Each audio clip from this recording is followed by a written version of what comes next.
दलितों की राजधानी कही जाने वाली आगरा में बसपा सुप्रीमो मायावती की जनसभा। आगरा के कोठी मीना बाजार में जमकर बरसी मायावती।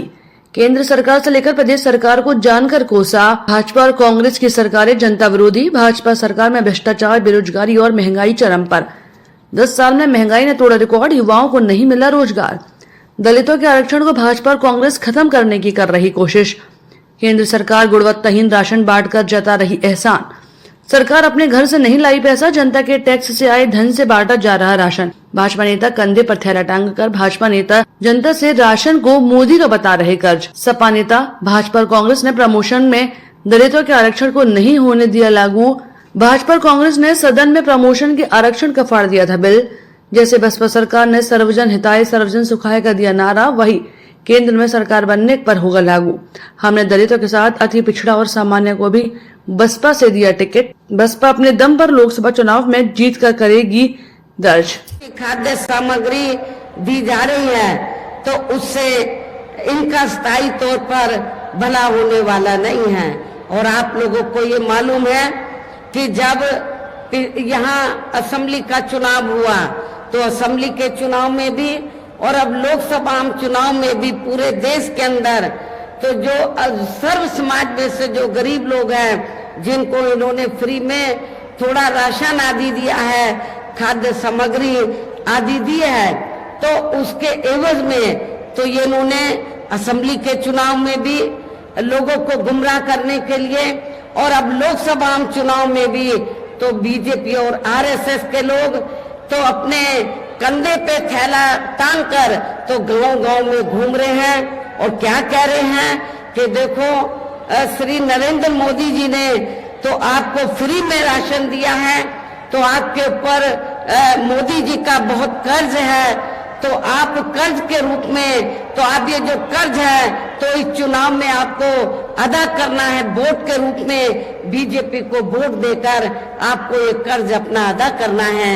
लेकिन मैं अपने ऐसे सभी लोगों को, गरीब लोगों को ये कहना चाहती हूँ कि वर्तमान में केंद्र की जो भाजपा सरकार ने जो गरीब लोगों को थोड़ा जो फ्री में राशन आदि दिया है तो ये कोई बीजेपी ने अपनी जेब से नहीं दिया है, श्री नरेंद्र मोदी जी ने अपनी जेब से नहीं दिया है, बल्कि आप लोग जो यूपी गवर्नमेंट को या केंद्र की सरकार को जो भी टैक्स देते हैं उस टैक्स के पैसे से, टैक्स तो आपका है, टैक्स जनता देती है, तो जो पैसा आप लोग टैक्स के रूप में देते हैं उस पैसे से ये राशन दिया जा रहा है।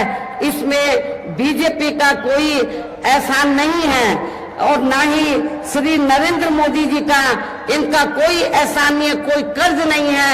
आप लोगों का ये पैसा है, आप लोगों ने टैक्स के रूप में इसको दिया, तो इसलिए आप लोगों को ये नहीं सोचना है कि हमें आज माननीय भारतीय जनता पार्टी प्रत्याशियों के लिए अपील करने आ रही है आगरा की जनता से, जो कि दलितों की राजधानी है, आप प्रत्याशी को जिताओ और बहन जी का हाथ मजबूत करो। फिर भी विकास कहीं रैली नहीं, रेला है, बहन जी का मेला है। देखो लाखों तादाद में आज भीड़ आई हुई है, बहन जी को सुनने वाले आए हैं, बहन जी को जानने वाले आए हैं।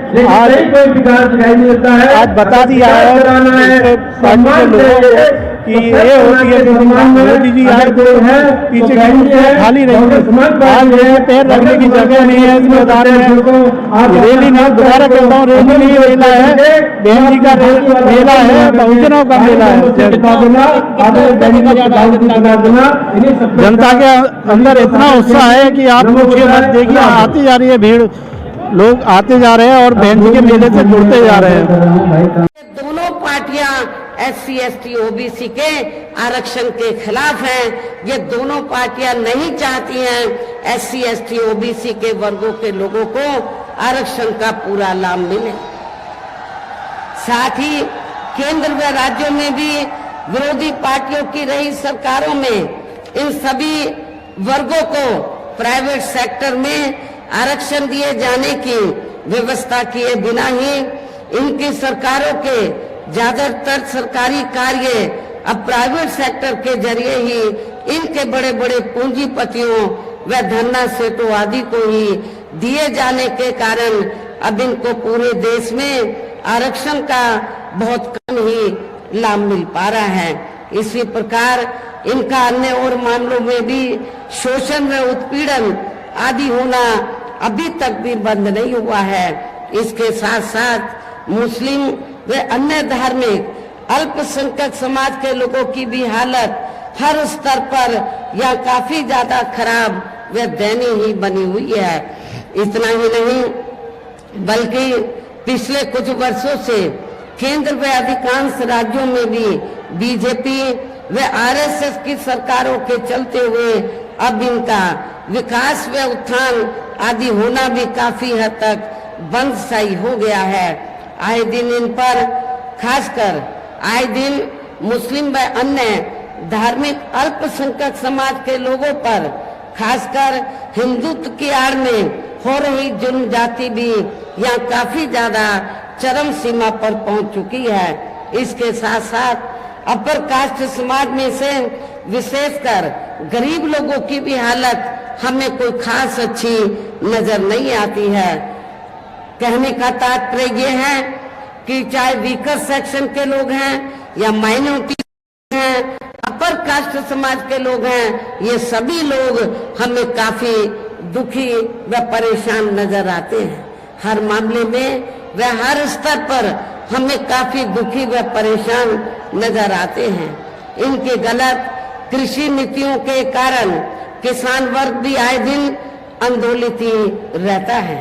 साथ ही इनके गलत आर्थिक नीतियों की वजह से देश की अर्थव्यवस्था पर भी इसका काफी बुरा प्रभाव पड़ रहा है, जिससे यह विशेषकर छोटे एवं मध्यम वर्गीय व्यापारी वर्ग भी काफी ज्यादा दुखी व परेशान हैं।